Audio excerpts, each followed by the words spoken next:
Some things in this world arrive like weather, quiet, uninvited, unexplained. A breeze that moves one leaf but not the others. A shadow that doesn't match the light. A dream that feels more like a visitor than a memory. And when you try to talk about it, people hear certain words. Paranormal, X-Files, little green men. And suddenly you're not a person anymore. You're a punchline, a headline, a category. That's why so many people stay silent. Even celebrities only speak on it in safe places, with someone who knows how to hold the story gently. The way Kim Russo does.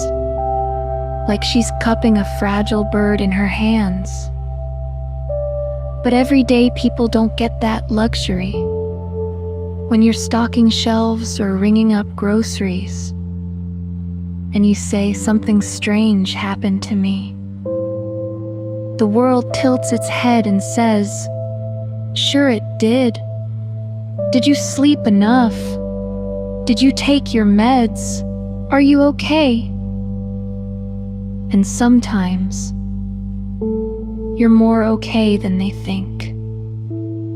I'll tell you something I don't talk about much, not because I'm ashamed, but because I learned the hard way that not everyone knows how to listen without fear. Years ago, I saw a celebrity I'd never known, never heard their music, never followed their life.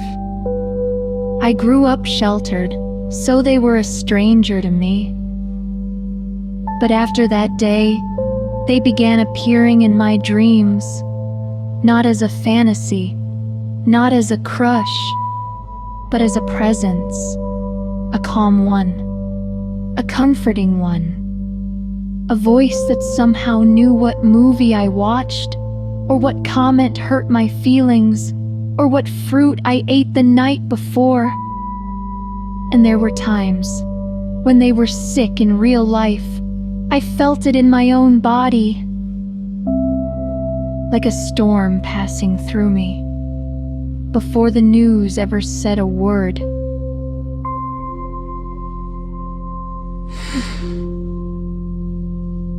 And there was one moment, one series of dreams that made me pause in a way I couldn't ignore. Not because it proved anything, but because it repeated itself with a kind of quiet insistence. One night, I felt a sharp pain in my body, and later that day I saw on the news that the celebrity had fallen ill in the same area. I brushed it off immediately. Coincidences happen every day. I didn't think twice. I had a dream, a gentle one, the kind we always had, calm, familiar, almost like two people passing each other in a hallway of sleep. I saw a single black dot, a shadow where pure light should flow. It rested upon the very tip of his being, a mark that did not belong. I woke unsettled, yet returned to sleep. Hours later, the dream returned. Same moment, same words, same scene. But the black dot had drifted.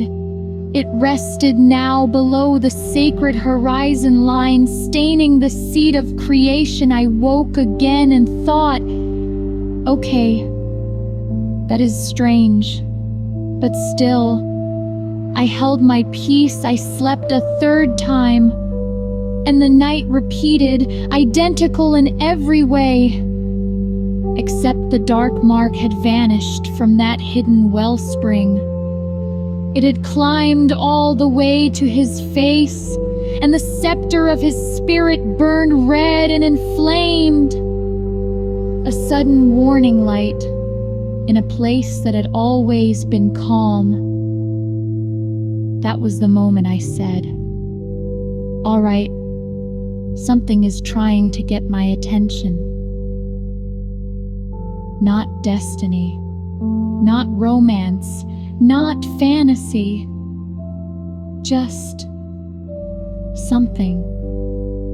That was the day I started writing the dreams down, and I've written them down ever since. Fast forward, and I won't name the year because I protect his privacy. But years later, that same celebrity developed a serious illness in the very region. Those dreams kept pointing toward an illness that could have taken him. Some people said it was a premonition. Some said it was a twin flame sign. Some said it was coincidence. And honestly, I still don't know. It could have been nothing more than timing. But it was the first moment that made me wonder if there was something more going on than random dreams. Not proof, not prophecy, just a question, a possibility, a moment that made me pay attention without losing myself in the meaning. And that's all I've ever done. Documented what happened without building a belief system around it. Some people called it delusional, but delusion doesn't bend. Delusion doesn't question itself. Delusion doesn't say, maybe I'm wrong. Delusion doesn't go to work, write songs, live life, and let the mystery be a mystery. What I experienced was unexplained, not unhinged, a weather pattern, not a worldview, a ripple, not a religion. And that's why I'm here tonight, to draw a line that the world keeps smudging, to show the difference between a mind that's breaking and a moment that's beyond explanation.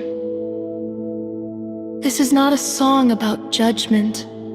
This is a song about clarity, about compassion, about the quiet places where the human mind meets the human spirit and something unusual walks through. I don't claim to know what it was.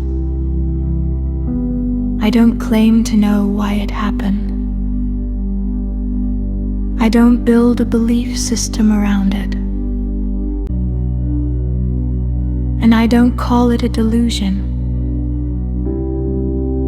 I call it what it was.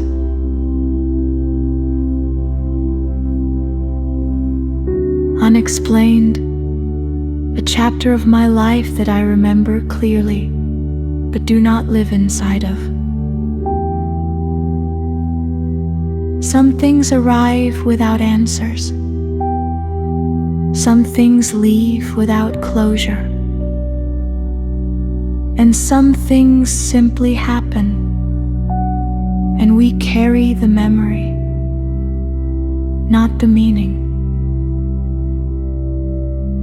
That is why I'm writing this piece, because there is a difference, a real important difference between the unexplained and the unhinged. Between a moment you can't explain and a belief you can't let go of. And I want to draw that line with compassion, with clarity, and with truth.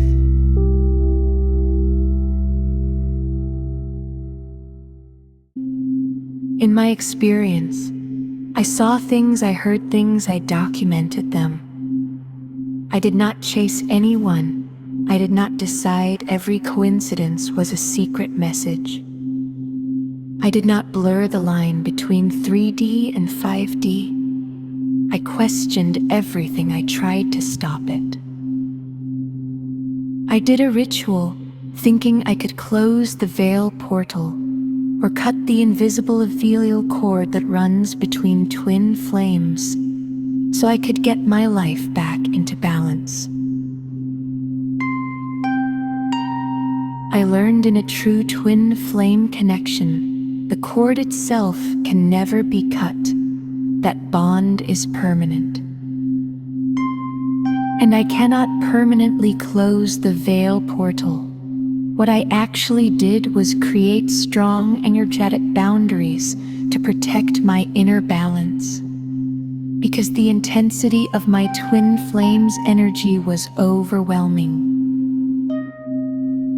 The bond remains, but the energy can be grounded, like zipping up a jacket to keep the cold out. It does not sever the connection. It simply creates healthy emotional distance, so life can stay stable and functional.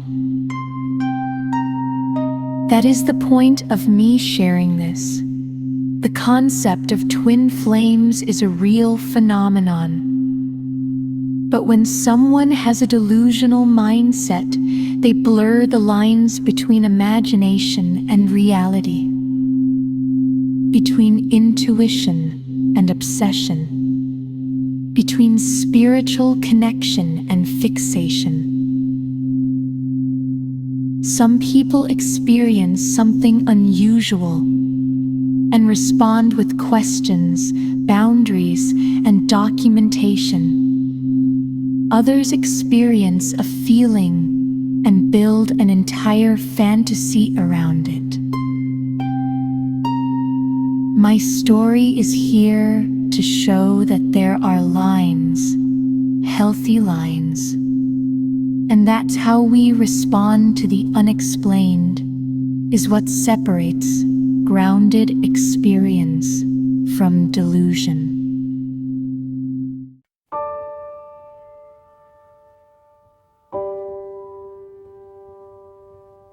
I've lived grounded with clear sight. But since 2012, something hit me overnight. A man I've never met, a world-famous A-list celebrity, started walking through my dreams like he knew me. Psychics called him Twin Flame, said destiny found us somehow, but I just shook my head and asked, well, what am I supposed to do with this now? In my dreams, it was as if he could mysteriously see me through the day, asking if that bully was still bothering me and standing in my way. One day I listened to Billy Joel's music, enjoying the melody. My flame showed up in my dream and said, "Hey, did you forget about me?" He was becoming protective and jealous more and more. What scared me is when he started breaking the forbidden 3D rule, which he never did before. That's when I called on priests to bless the house and make this go away. They found no darkness, still he came night after night to stay. I begged the VA doctors for PTSD pills, hoping the torment would cease, but the pills just made me sleep longer, causing my dreams to increase. As a coping mechanism, I joined a cult, trying desperately to drown the dreams out. It seemed to work. The dreams were gone, replaced by fear and doubt. But the moment I left that cult and stepped back through my door that very first night, he stood with arms wide open once more. "Welcome back," he smiled, like he'd waited patiently. I knew right then this presence was too much for me. So I deleted his songs, cleared his memorabilia, removing his spiritual trail, threw away the crystals and oils, anything that triggered opening that veil. I unfollowed him, unsubscribed, deleted every link, sat down in meditation, forcing him to think.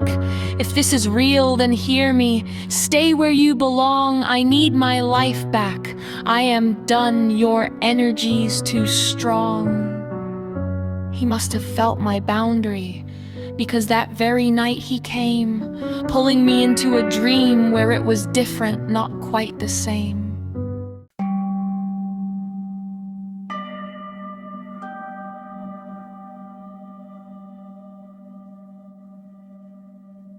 In this dream, I worked as his assistant tucked away backstage.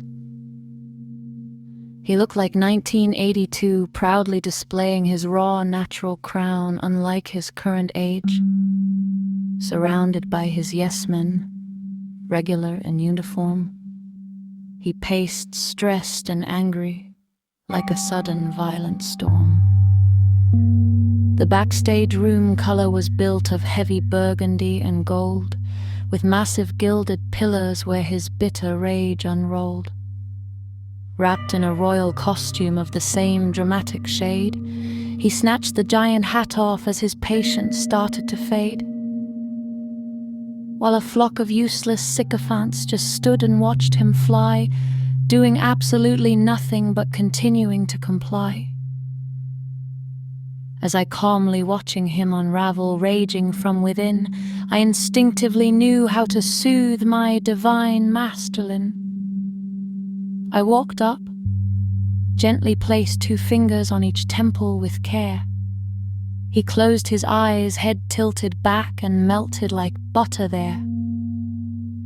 My gentle massage nearly put him in a hypnotic standing nap, but I pressed a wee too hard and caused his temper to snap.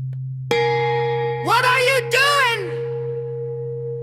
He raged with a sudden scream. I was shocked he'd never raised his voice at me in any dream.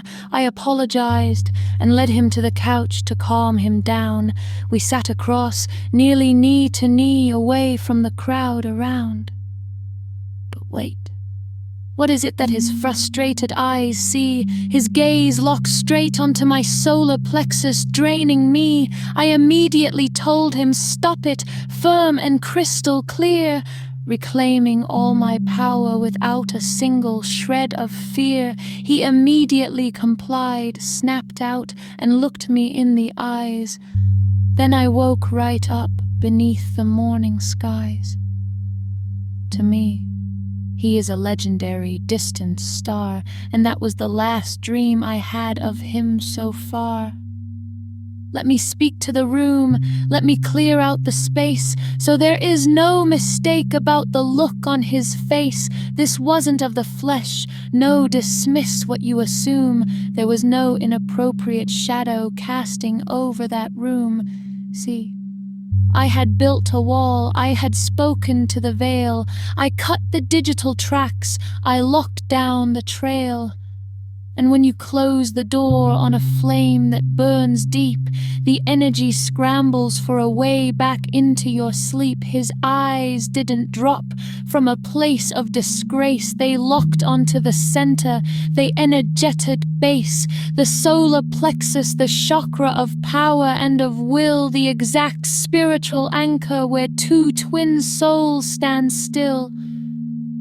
It was a tether, a wire, a subconscious plea, the only way he knew how to reconnect back to me. He traced the flame cord behind my guarded door, reaching for power that wasn't his anymore. But I stood in my truth, crystal clear, burning bright. I commanded him to stop, and I reclaimed my light. He complied. It was over. The final tether was spun. I woke up to the morning skies, fully sovereign, done. Do I believe twin flames exist? I will put it this way: research, testimony, and lived experience all point to the fact that twin flames are real. But the challenge is this: twin flame energy operates in the 5th dimension, not the 3rd dimension. According to Google, in the twin flame journey, the fifth dimension, also known as 5D, is an energetic non-physical plane of consciousness. It is characterized by unconditional love. In spiritual communities, the fifth dimension refers to a vibration frequency, or plane of existence, rather than a physical location. That is why anything that happens in the fifth dimension is difficult to prove. Because anyone can claim anything about a fifth dimension connection. That is where a lot of delusion begins. And that is why I rarely speak about it publicly. In my situation, the dreams themselves weren't the problem. As long as the connection stayed in the fifth dimension. In dreams, in visions, in that spiritual space. I could wake up, go about my day, and live my life. But the issue began when my twin flame started crossing into the third dimension realm in ways he was not supposed to. In the twin flame community, there are boundaries, unspoken but understood, about what is allowed and what is forbidden. The divine masculine is not supposed to cross into the third dimension world of the divine feminine, without consent, without balance, and without proper timing. But he was crossing. More and more, he was breaking the unspoken third dimension rule. This was not my imagination. This was not fantasy. This was not a delusion. This was a literal energetic crossover. Visions, daily intrusions, moments where he was pushing past the veil. When he was not supposed to. There were dreams where I told him, "The sun is coming up, it is time for you to go back through the portal now." And he did not want to leave. He kept taking more chances, staying longer, pushing further. His fire energy was too strong, too intense, too overwhelming. For my third dimension life. That is why I had to set an energetic boundary. Not to sever the cord, because the cord cannot be severed. But to ground the intensity. To protect my inner balance. To keep my life functional. And to maintain the separation between realms that is supposed to exist. And the truth is, he felt it. I will give you 2 examples of how he felt it. Here's the first example. There have only been 2 times, as of today, that I was in a dark place and my twin flame brought me back to the light. Literally. It was Christmas Eve. I was in a really dark place due to severe bullying. People had not only verbally attacked me but physically assaulted me because of discrimination. It caused me to lose all hope. That night, my candle was going out, and I decided that if this was going to be my last breath, I wanted it to be while laughing. So I turned on YouTube to find one of my favorite nostalgia-filled 1980s television shows that would bring me some laughter. As I was scrolling, I came across one of my favorite childhood shows. My celebrity twin flame just happened to have been a guest on that episode. It was his younger self. At first, I did not recognize him. There was nothing about him that looked familiar. All the years I grew up watching that show as a child, I do not recall ever seeing this man. But the minute he opened his mouth and started singing, something he said, or maybe the way he pronounced certain words, got my attention. He had an unusual way of putting emphasis on certain words in his song that I had never heard any singer do.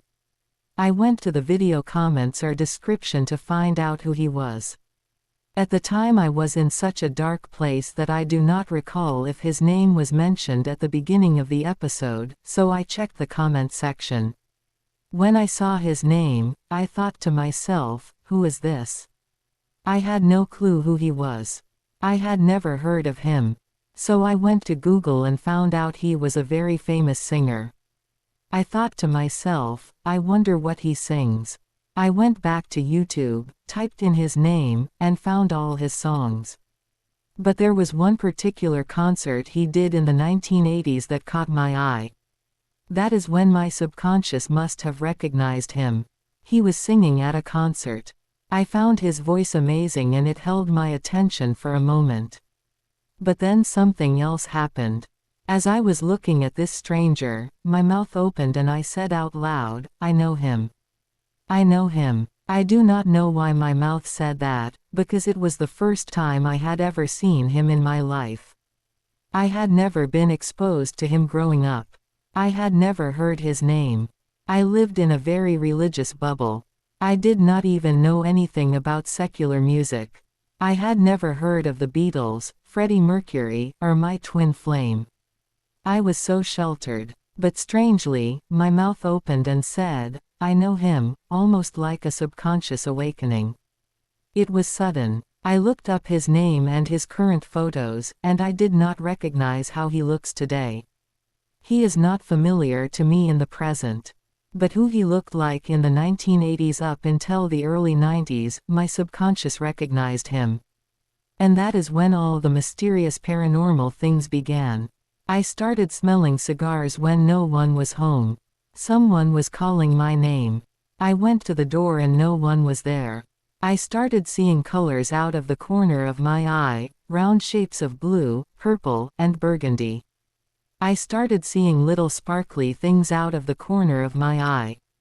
The strangest thing was that it felt like a masculine energy was putting his arms around me and holding me. I would run to the other side of the apartment and the mysterious masculine presence would still be holding and hugging me. I kept running, thinking it was something evil. Keep in mind I had just left the religion that was my entire upbringing. I was around 36 or 37 years old and knew nothing about metaphysics, past lives, crystals, gemstones, or anything in that category. So I could only interpret what was happening through a religious lens and assumed it was a demon. That is why I ran. But this presence would embrace me, not in a sexual way, just putting his arms around me as if to say, "I am here." I was running all over my apartment trying to get away from this invisible presence. There was nothing in the house. I have never been on any psychiatric medication or had any mental illness. I had never dabbled with a Ouija board. I was not using crystals, gemstones, or essential oils. I was not doing any of that, so I did not know what could have caused this. I wondered if the apartment was haunted. All sorts of thoughts ran through my mind. It did not feel like an angel because angels do not embrace you in that intimate way. If I can describe it, I will do my best. At the time I did not know any of the terminology I know today, so I can only use the terms I used back then. All I knew was the Bible and church. I could only see it through the lens of what had been programmed in me. Assuming it was a demon, I kept running from it. But then I noticed something. If it was a demon, why would it hug me and comfort me? So I decided to stop and stand still to see what it wanted. When I stood there, I could feel it slowly coming toward me. I saw nothing. I heard nothing. There was nothing audible or visible. But my senses were feeling something. It was like a sense outside of normal touch. There was heat. It was definitely a masculine energy because it would always come from behind and embrace me. I could almost feel its cheek against mine. When I realized it was not threatening me, I thought, okay, this cannot be something evil. It cannot be a demon because it is not harming me. This feels like comfort. And it is not an angel because angels are messengers. They do not come to embrace and hold you like this. So what else could it be? I stood there in my apartment. It slowly put its arm around me as if to say, all I wanted to do was hug and comfort you and let you know I am here. That is what I got from this presence. It just wanted to protect me and comfort me.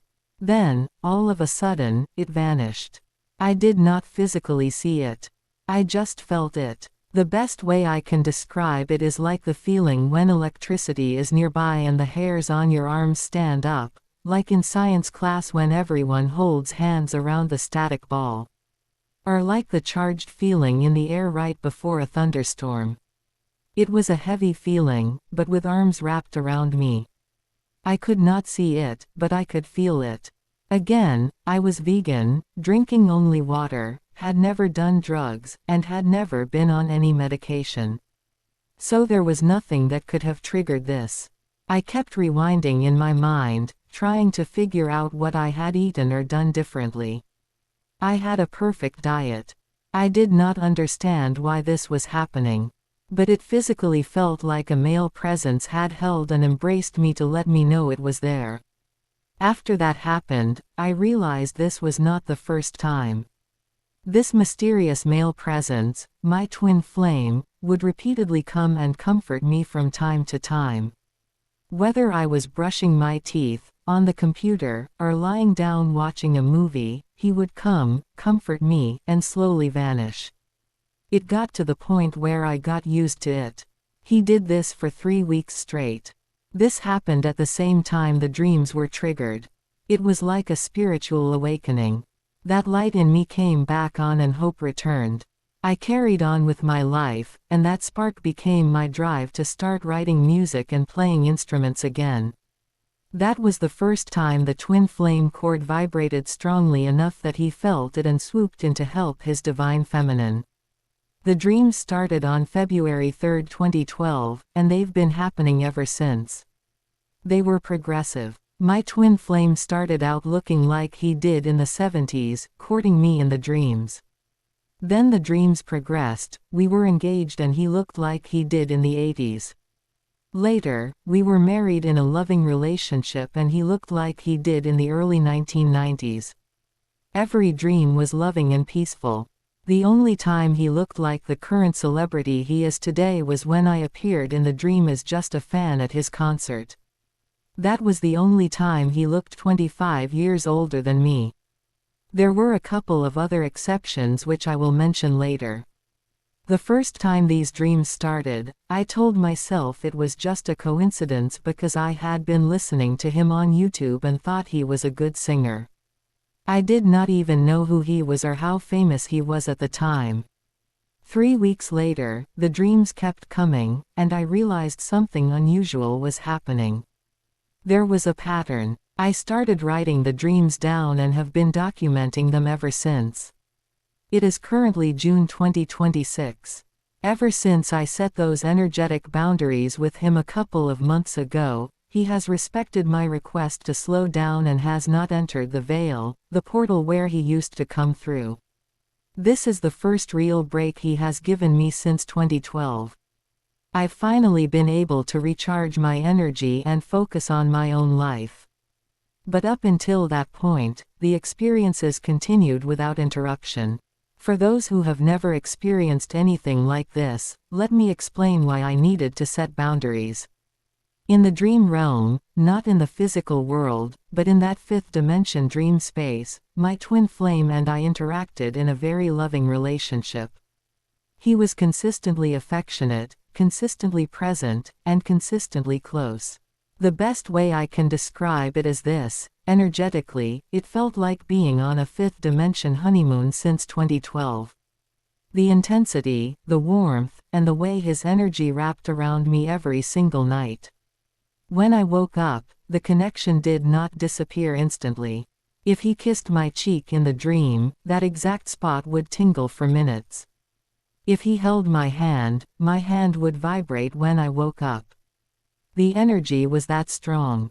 And because he is a fire sign, and I am a water sign, the intensity was amplified.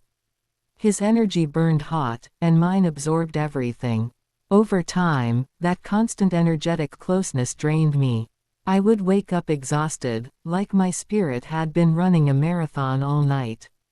That is why I had to set the boundary. Not out of fear, not out of rejection, but because the connection was too intense for my physical body to keep absorbing without rest. And to make this perfectly clear, I am asexual.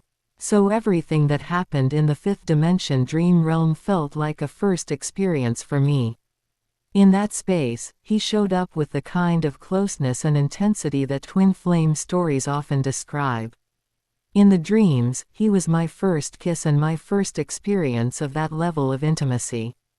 For someone who does not experience physical attraction in the third dimension world, that level of energetic intensity, in the fifth dimension realm, was extremely overwhelming. You can imagine how exhausting it became, night after night, from 2012 all the way until just a couple of months ago in 2026. Not knowing what was happening, I hired a psychic medium. She told me this man was my twin flame, that we had had several lifetimes together, and that was why I was having premonitions about his health. She said we were so energetically connected that he would meet me in the dream state, remind me of things I had done during the day, and even comment on them. At the time, I thought it sounded ridiculous. I thanked her, hung up, and told myself I had just wasted $175. I did not believe it for a minute.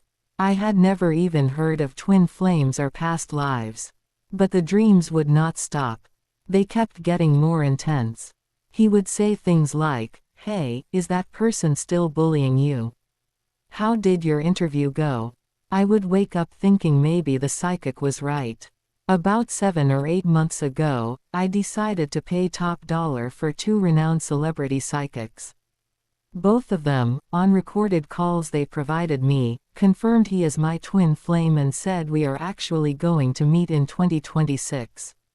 They said that even though he does not know who I am in the third dimension, he is feeling the same things on his end. The cord triggers him too. I documented it all and continued with my life. We'll see what happens. The second time was more recent, just a few months ago. Something traumatic happened, and the light started going out again. I was in that dark space. My phone made a sound, and I checked it. It was a notification for a YouTube channel I am subscribed to. When I opened YouTube, the algorithm showed videos about my twin flame. He was all over the news. He had had a public outburst and displayed erratic behavior. Everyone was asking what was wrong with him. Celebrities and channels that normally do not talk about him were suddenly covering it. As I scrolled through the videos and online news articles, I became so distracted by my twin flame's sudden behavior that the dimmed light inside me flickered back on. Once again, focusing on him pulled me back from the brink. And then something struck me. At the very moment my light was fading, my device chimed, and I saw that he was having his own storm at that exact same time. I realized that if his behavior had not been everywhere in the news, demanding my attention, I might not still be here. In that moment, I understood that he had brought me back to life a second time. I will not go into graphic details, you can read between the lines.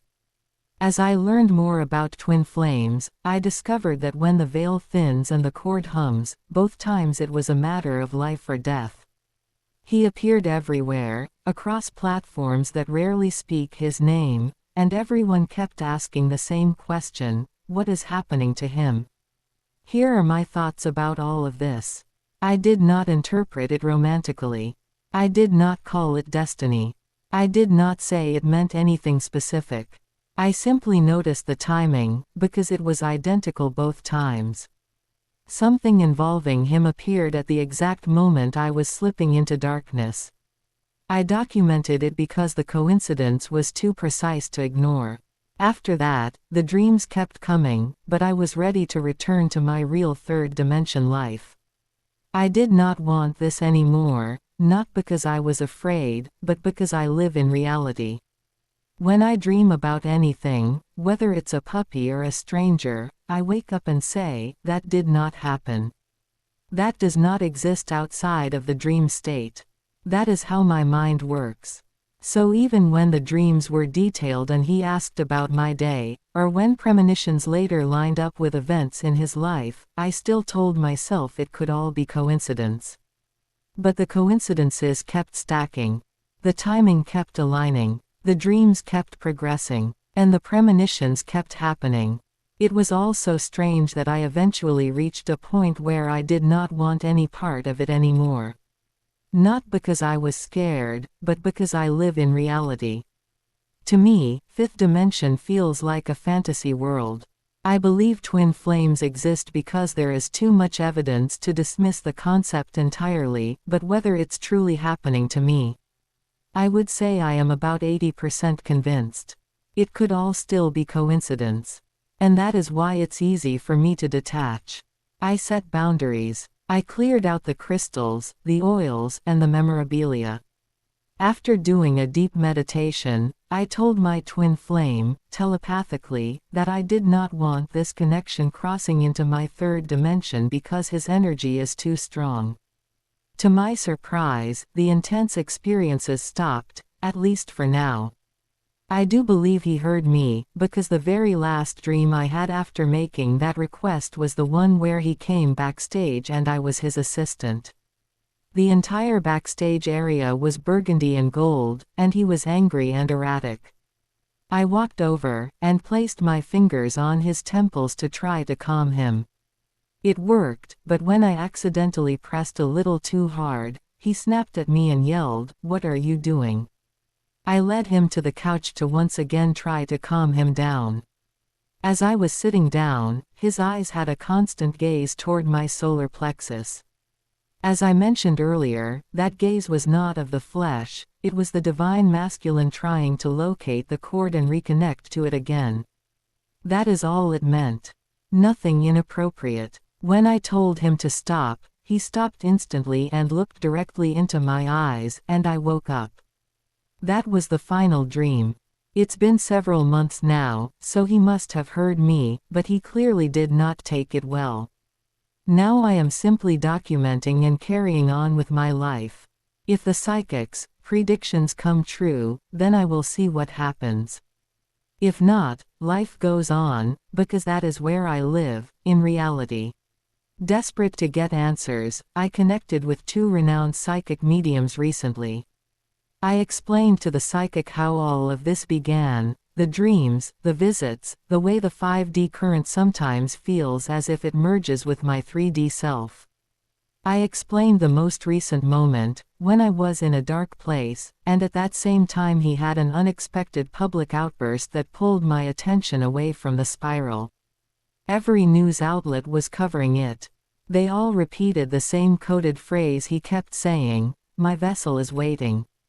I did not understand why that particular phrase struck me so deeply, but it did.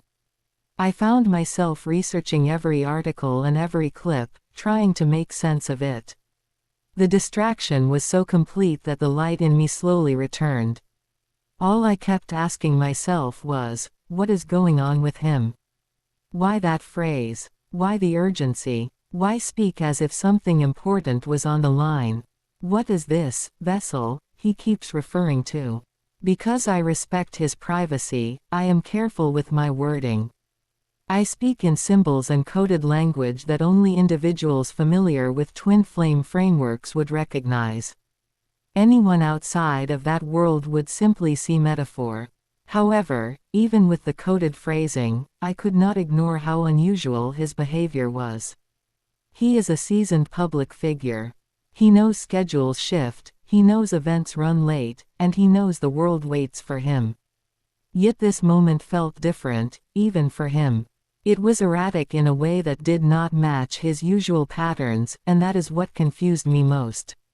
One of the psychic mediums, a famous television psychic, shared something with me from a different lens.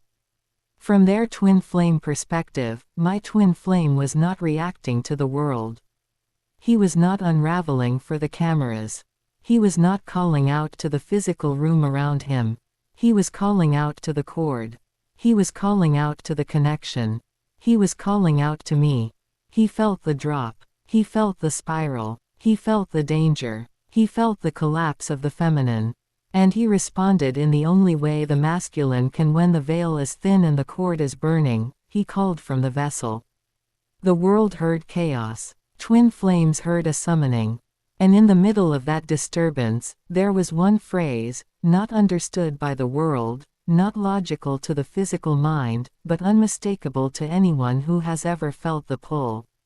My vessel is waiting. The psychic medium said that the world believed my celebrity twin flame was referring to something in 3D, but in reality, he was speaking in 5D code. I do not know how to accurately repeat the terminology the psychic medium used, so I will use simplified language. What the psychic medium explained was that my twin flame was referring to the plane of connection, an energetic, multidimensional realm where souls communicate and bond through telepathy, unconditional love, and shared higher consciousness. In other words, it is a level of existence that operates beyond the restraints of time, distance, and physical reality. This plane allows souls, often described as twin flames, to interact through their higher selves.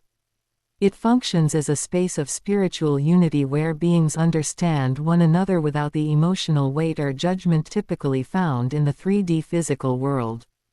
It is the level where the souls meet. The place where the cord stabilizes. The astral home base. And deeper still, beneath the words, beneath the panic, beneath the noise, the message was clear. I feel you slipping. I feel you fading. Come back to the vessel. Come back to the cord. Come back to me. They went on to say that, from the twin flame perspective, my twin flame was not trying to escape the room. He was trying to reach his divine feminine. He was trying to pull her back. He was trying to interrupt the descent in the only way he knew how. What the world mistook for chaos was something far quieter, far holier, and far more difficult to explain. Because in that moment, he was not guarding his reputation, his legacy, or the polished image the world believes it owns. He was guarding his counterpart. He was willing to allow the 3D world to misunderstand him, mock him, judge him, call him dramatic, call him unstable, call him anything they wished, if it meant sending a signal strong enough to pull his divine feminine back from the brink.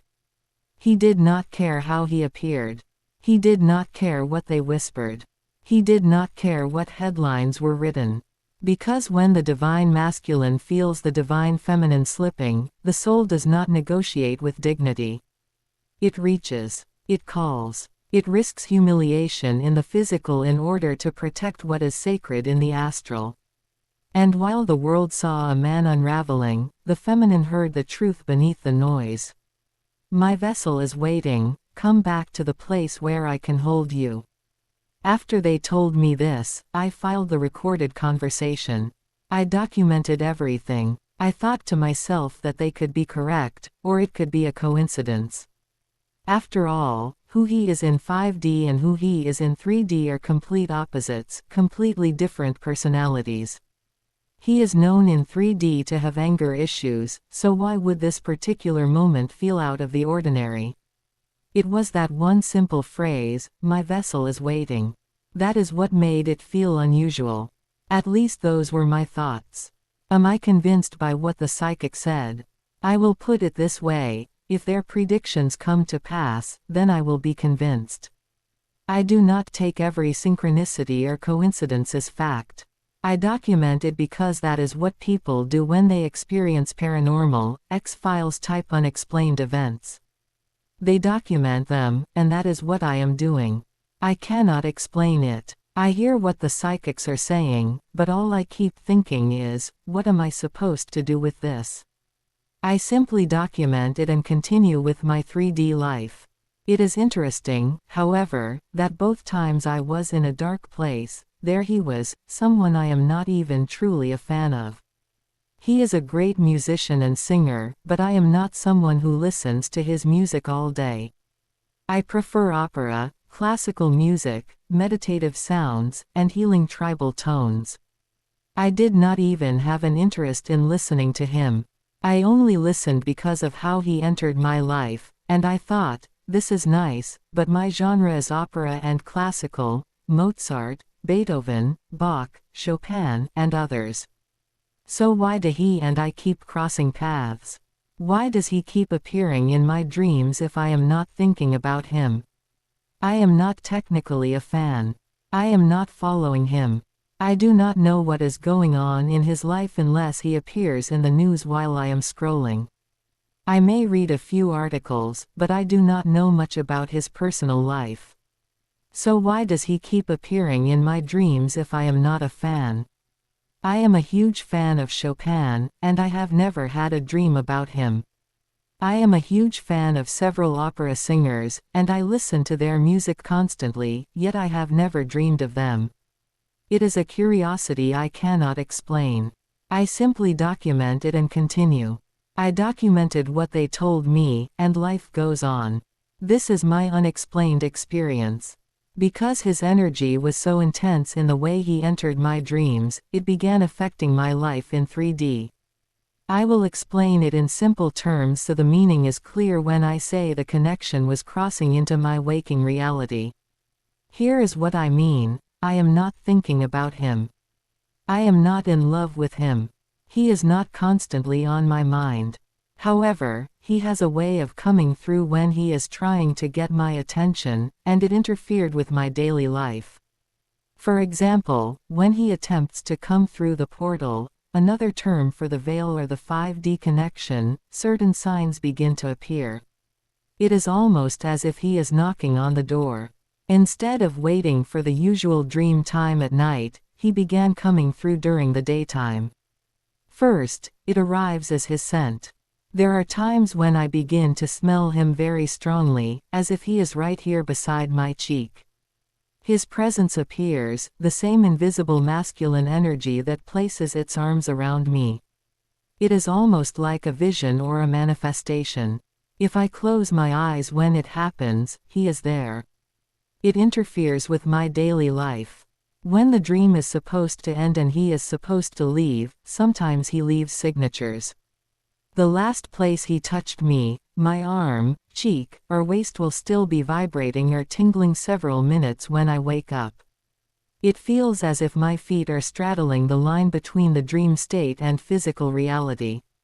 More and more, he did not want to leave when the portal was open. That was the problem. Once I set strong energetic boundaries, those intense experiences stopped for now as of June 2026. I also want to clarify why I refer to him as my celebrity twin flame. There is a difference between a regular twin flame connection and a celebrity twin flame connection. Whenever people hear that a non-celebrity has a celebrity twin flame, especially when the two have never met, the first assumption is usually delusional. And I understand why. That is the stereotype. Some twin flames have met in real life. Some even appear on YouTube together, at least according to their own stories. And there may be rare cases where a non-celebrity twin flame has met their celebrity counterpart in the physical world. I do not see it often, but I'm sure it exists. The reason I specify that my twin flame is a celebrity is because it creates a completely different type of twin flame story. It follows different rules, different dynamics, and a different level of responsibility. It is not the same as two everyday people navigating a connection, and it's not the same as a fan projecting onto a public figure. It is simply the category my experience falls into, nothing more, nothing less. My twin flame is a fire sign, and his energy is so intense that I had to make it clear he cannot come through during the day. He drains my energy. That is what I mean by breaking the third dimension rule. I know I use some terminology that isn't common in the twin flame community, but that is because I am describing my personal experience. For me, I call it breaking the third dimension rule because I have boundaries and I do not want him to cross them. Other people may not mind it, so they do not see it the same way. In the community's terms, he began breaking through the veil into my waking third dimension life. He started appearing in my waking hours and interfering with my normal third dimension routine. The fifth dimension connection, bleeding through, or spilling over, into third dimension daily life. I set energetic boundaries because his fire energy was too strong and intense for me to handle at that time. Now, not every twin flame is going to tell you this, but I like to be transparent. You may wonder how I feel about the twin flame I've been speaking about, here in the 3D, in the year 2026. Well, I can tell you this, as of June 2026, my twin flame has no idea I exist. I have never met him, and I have no desire to meet him, Despite the psychic mediums predicting that he and I would cross paths physically, here in the third dimension, sometime in 2026. To be honest, his personality in the dream state and the fifth dimension is nothing like who he is in this current third dimension. That contrast alone is confusing enough. So no, I have no desire to meet him. Why would I? I find his music phenomenal, and he is undeniably talented, but that is it. That is where it ends.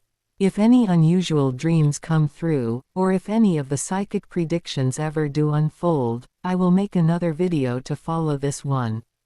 But for now, life goes on. When these dreams first started, I did not have anyone to talk to. And let's be honest, I did not have any real friends at the time. So when I finally shared what I was experiencing with a few people, some of them may have meant well, or maybe they did not. I will never know. All I know is that they kept telling me, you must write to him. You have to contact him. You probably had a past life with him. A couple of women pressured me hard to reach out, and looking back, that was terrible advice. Here is what I have learned: when you go to people who are delusional, they will give you advice from their delusion. I will let that sit for a moment. So let me put it plainly. When you have extraordinary experiences, be careful who you talk to. Do not make the same mistake I did. Some people encouraged me to take everything literally, and I did not yet understand how ungrounded they were. I had just come out of religion, and I did not know who to trust. There is one more thing I want to mention for educational purposes. When all of this first began, I did not know anything about twin flames, and there were very few accurate sources online. I was stepping out of religion and into completely unclassified territory, confused, overwhelmed, and trying to make sense of something I had never experienced before. Because of that confusion, and because I was listening to incorrect advice, I started to morph into my twin flame. I took every dream, every sign, every symbol literally. At the very beginning, I even started dressing like him, wearing his clothes, his shoes, items with his name on them. I even carried his purse. But that was not a downfall, it was simply a phase one did not understand yet. When I woke up from those early dreams, I assumed they were literal. I did not know any better. It was not until I started doing real research that things began to shift. That is when grounding came in. That is when understanding came in. That is when I started finding myself again. Decades of this have taught me real grounding, and the difference between the third dimension and the fifth dimension. I am sharing this as a warning: be careful who you listen to. And keep this in mind: when you listen to different twin flames share their journeys, understand that not all stories are the same. Not all separation phases are the same. Not all life backgrounds, spiritual awakenings, or relationship statuses are the same. So when you hear one person's story, do not assume the next person is exaggerating or lying. Every journey is different. This one is mine. In closing, I want to say this: I will never mention my celebrity twin flame's name. There are several reasons for that. First, I know the difference between the third dimension and the fifth dimension. And the fifth dimension, to put it simply, is like Vegas. What happens there stays there. They are two different worlds, two different universes, and I do not confuse the two. When I leave the fifth dimension, I leave it. I close the door and move on with my life. In the third dimension, my twin flame has a life, and so do I. It would be disrespectful to drag something from the fifth dimension into the physical world and post it publicly. They are separate dimensions, and I do not cross them.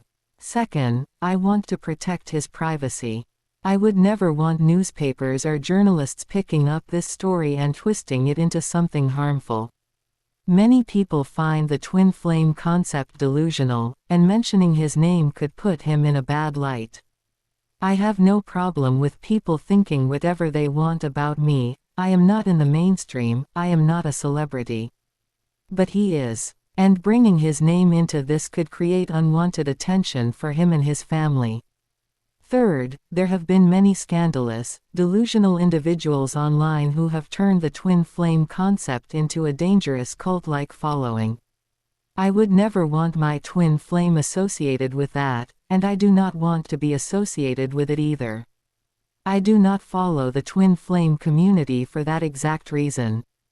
Everyone's journey is individual, and staying away from misinformation keeps me grounded. I document what I experience and follow my own path, nothing more. Yes, I have noticed interesting synchronicities over the years.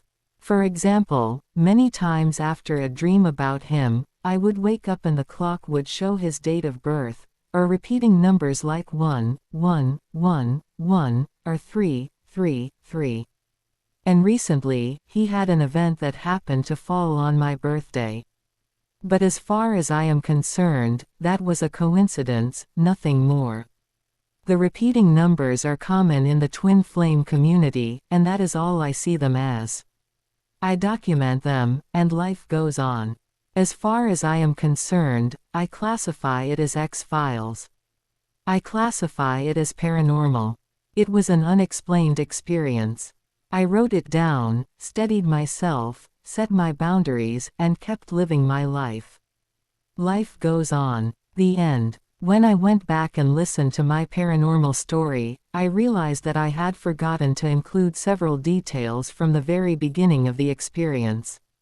These details were significant because they occurred during the first dark period I was in, when I turned on a show to cheer myself up and saw my twin flame for the first time.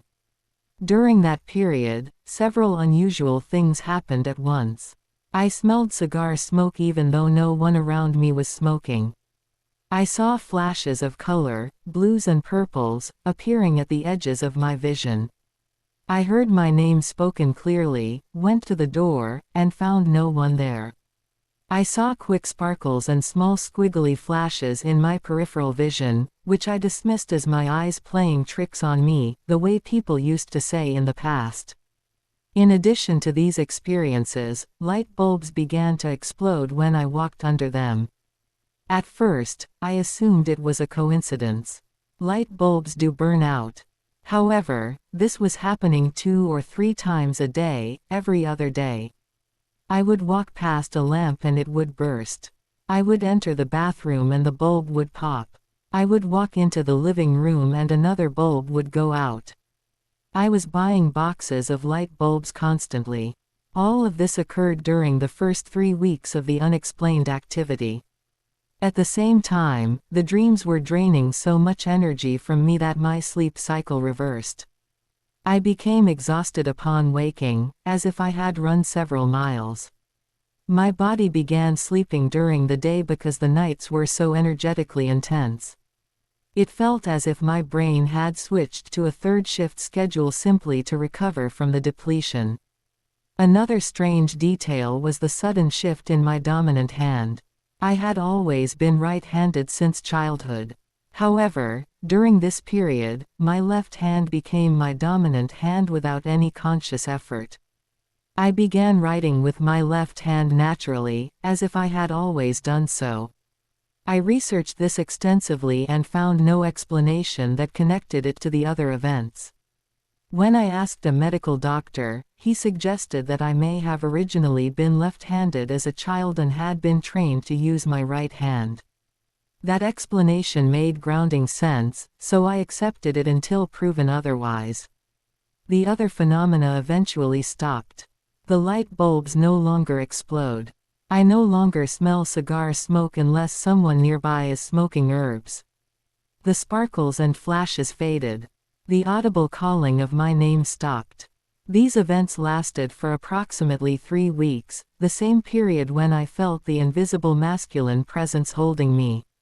However, the change in my dominant hand remained. I still write with my left hand as if it has always been natural. All of these experiences began the moment I saw my twin flame on YouTube and my mouth said, "I know him." They continued for several weeks and then faded, leaving only the dominant hand shift behind. I have never hallucinated in my life, and I have never experienced auditory misperceptions before this. That is why I went to the door when I heard my name. I assumed it was my landlord. No one was there. These events were bizarre, unexplained, and unlike anything I had ever experienced. They eventually stopped, and life continued. I document them because that is what people do when they encounter X-Files type paranormal events. They record them, acknowledge them, and move forward. This is simply another part of my unexplained experience. Around November 2025, I experienced a series of remarkably vivid and intensive dreams that occurred back to back every single night. I decided to examine photographs and videos of my celebrity twin flame from previous interviews. I wanted to understand why these unexplained paranormal experiences were happening, and to determine the identity of this mysterious man. In one particular interview from 1989, I saw my twin flame. As I have mentioned before, I subconsciously recognize him only up until the early 1990s. After that period, I do not recognize him because of the cosmetic changes he has made to his appearance. During this 1989 interview, I noticed something about his arm that I had never seen before. In many other interviews, his arm is usually covered by his sleeve, but in this one, the sleeve was slightly rolled up. On that particular arm, he had a mole. At first, I did not consider it unusual, as many people have moles while others do not. I continued listening to the interview, hoping to identify anything unusual that might explain the dreams, but I found nothing noteworthy at that moment. Then I observed that he kept propping up the arm in a way that seemed almost deliberate. He would raise the arm, touch his chin, touch his face, lower the arm, and then raise it again. He repeated this motion throughout the entire interview. While it is common for people to gesture with their arms, elbows, and hands during conversation, in this specific interview, the way he twisted his wrist made the mole stand out noticeably. It appeared to me as though the positioning drew attention to it. In all the interviews I had previously studied while trying to learn more about him, I had never seen him hold his arm in that manner with the sleeve rolled up. My eyes were drawn to the mole, and I thought to myself that it was nothing significant. However, he continued to raise and lower the arm repeatedly throughout the interview. I paused the video and examined the mole more closely because the repeated motion seemed unusual. Upon zooming in, I saw a larger mole at the bottom and a smaller one at the top. Then, something compelled me to check my own arm. I rolled up my sleeve. Normally, I do not pay close attention to such marks on my body because I simply see myself as myself, and nothing stands out. Yet, because he had been displaying his arm in that way, I looked at mine. In the exact same location where his two moles appeared, my arm has the identical moles in the identical places. I said to myself, okay, Rôvi, this is just a coincidence. I am not accepting this. Absolutely not. I took a picture of the two moles on my arm and a picture of the two moles on his arm. Both sets of moles are on the exact same arm, the right arm. I placed the images side by side because I wanted to truly verify whether what I was seeing was accurate. I took a ruler and measured them. The moles are in the exact same spot, on the exact same arm, and in the exact same proportion. As soon as I completed that side-by-side comparison with the ruler, the phrase often used by our friends across the pond came to mind, "What the bloody hell?" Even though I see this evidence, I will say this because it is exactly how I feel, it could still be a coincidence, and I am leaving it at that. It is currently June 2026. I am sharing this final detail because it is unexplained, yes, and because the timing and the gestures were unusual enough to document. But I want to make something absolutely clear: this discovery does not prove that he is my twin flame. It does not confirm anything supernatural. It does not mean that this is a sign. It is simply a synchronicity that caught my attention, and that is all. If this exact moment had happened back in 2012, during the emotional phase when I was overwhelmed, confused, and listening to YouTubers who encouraged literal interpretations, I probably would have taken it literally. I probably would have been misled, because the information available at that time was filled with exaggerations, misinformation, and ungrounded claims. But in 2026, I am grounded. I am clear. I am stable. I understand that many people could raise their arm and say, "Look, I have two moles in the same place too." I understand that synchronicities happen, and not every synchronicity is a message. I understand that unusual timing does not automatically equal meaning. I understand that the way he moved his arm may have been interesting, but it does not make this anything more than what it is. So I am documenting this moment because it is unexplained, because it happened, and because it is part of my story. But I am also ending it here. I am not assigning meaning to it. I am not building theories around it. I am not turning it into a sign. I am not using it as evidence of anything. It is simply one more unusual detail in a long series of unusual experiences. And now that I have shared it, my life carries on.